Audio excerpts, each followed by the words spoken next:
एकदम 100% सरकार ने कानून बनाया, सिर्फ दिखावा कर रही है सरकार। अगर रियल में कानून है तो सबसे पहले शिवा इन्फोटेक को जेल में होना चाहिए और शिवा इन्फोटेक जैसे ब्लैक लिस्टेड उसे कर देना चाहिए। मुख्यमंत्री तो बोल रहे हैं कि हमारी सरकार में गरीबों को नौकरी मिल रही है, हम गरीबों को नौकरी मिल रहा है, सब तो बेच रहे हैं, दिन दहाड़े सब तो बेच रहे हैं, कहाँ किसको नौकरी मिल रहा है? वो तो खरीद ही रहा है जिसका पास नहीं है। कल के डेट में माँ बाप का शिक्षा से भरोसा उठ जाएगा। जैसा भी स्थिति चल रहा है ना, उस हिसाब से माँ बाप किसी को नहीं पढ़ाएगा। जो गरीब फैमिली से बिलोंग करता है वो क्यों पढ़ाएगा जब उसको पता है कि आगे चल के नौकरी ही नहीं मिलेगा उसका बाल बच्चा को। हम लोग गरीब घर का है तो हम लोग का माँ बाप कहाँ पाएगा, कहाँ से लाएगा हम लोग के लिए पढ़ा। और चौथा ये नगर पालिका एग्जाम था, एक तो अब साहब वैकेंसी नहीं दे रहे हैं, दूसरा में भी निष्पक्षता नहीं है। हमारे पास मसला नहीं है, हमारे पास मसलाओं का तसला है, तसला जो हम हर बार लेके जाते हैं राजभवन तक, लेकिन कुछ कार्रवाई नहीं होती है। इस बार हो बहुत बड़ा चोर है।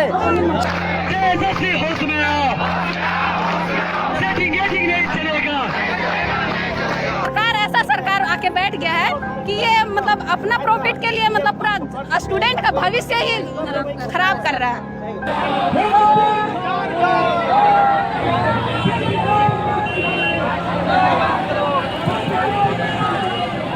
हम लोग गरीब घर का है तो हम लोग का माँ बाप कहाँ पाएगा, कहाँ से लाएगा हम लोग के लिए? पढ़ा तो रहा है इतना ये होके, गरीबी में हर चीज खेती बाड़ी करके आदमी कितना कमा लेता है, लेकिन फिर भी अपना बच्चा को अच्छा से अच्छा शिक्षा देने का प्रयास कर रहा है। लेकिन ये ऐसा सरकार आके बैठ गया है कि ये मतलब अपना प्रॉफिट के लिए मतलब पूरा स्टूडेंट का भविष्य ही खराब कर रहा है। आप लोग क्या कहाँ से आप आए? हम रामगढ़ से आए, रामगढ़ कर्मा मेरा गाँव है। क्या करते हैं आपके? मेरा पापा ड्राइवर हैं और मतलब किसान, हम लोग किसान घर से आते हैं। परीक्षा की तैयारी कर रहे हैं?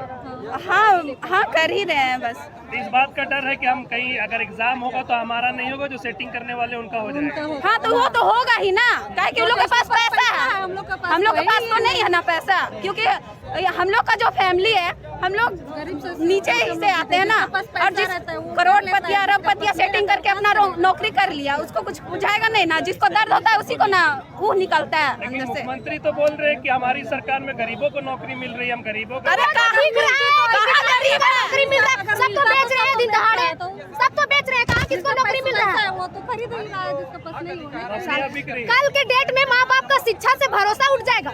जैसा भी स्थिति चल रहा है ना, उस हिसाब से माँ बाप किसी को नहीं पढ़ाएगा। जो गरीब फैमिली से बिलोंग करता है वो क्यों पढ़ाएगा जब उसको पता है कि आगे चल के नौकरी ही नहीं मिलेगा उसका बाल बच्चा को।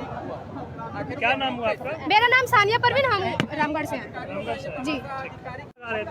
भैया वो उन्होंने 5 सेंटर का एग्जाम रद्द किया। आप बताइए वो 5 सेंटर का रद्द करने से क्या पारदर्शिता होगा? वो 5 सेंटर में अगर एक्चुअल में लीक हुआ है तो वो तो पूरा झारखंड में बच चुका होगा क्वेश्चन। उनका घेरा आप देखिए मार्कर से लिखा हुआ क्वेश्चन है, मार्कर से।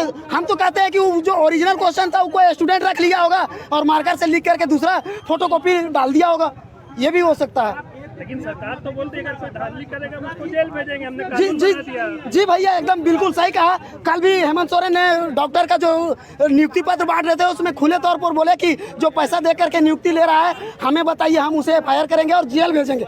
मैं उसे बता रहा हूँ हेमंत सोरेन को कि शिवा इन्फोटेक JEE का डिप्लोमा लेवल का जो एग्जाम हो रहा था उसमें 6 दिन बाद एग्जाम रद्द हुआ। उसमें चुटका लीक का मामला था। मैं पेपर कटिंग तो ले करके नहीं आया हूँ, पेपर में भी आया था। हेमंत सोरेन सबसे पहले शिवा इन्फोटेक को जेल भेजे, तब मैं मानूंगा कि हेमंत सोरेन जो बोलते हैं वो करते हैं और झारखंडी युवाओं का हित में काम करते हैं, हम तभी मानेंगे, सिर्फ बोलने से नहीं होगा। सरकार ने तो कानून बना दिया है ना। अगर जी बिल्कुल एकदम 100% सरकार ने कानून बनाया, सिर्फ दिखावा कर रही है सरकार। अगर रियल में कानून है तो सबसे पहले शिवा इन्फोटेक को जेल में होना चाहिए और शिवा इन्फोटेक जैसे ब्लैक लिस्टेड उसे कर देना चाहिए।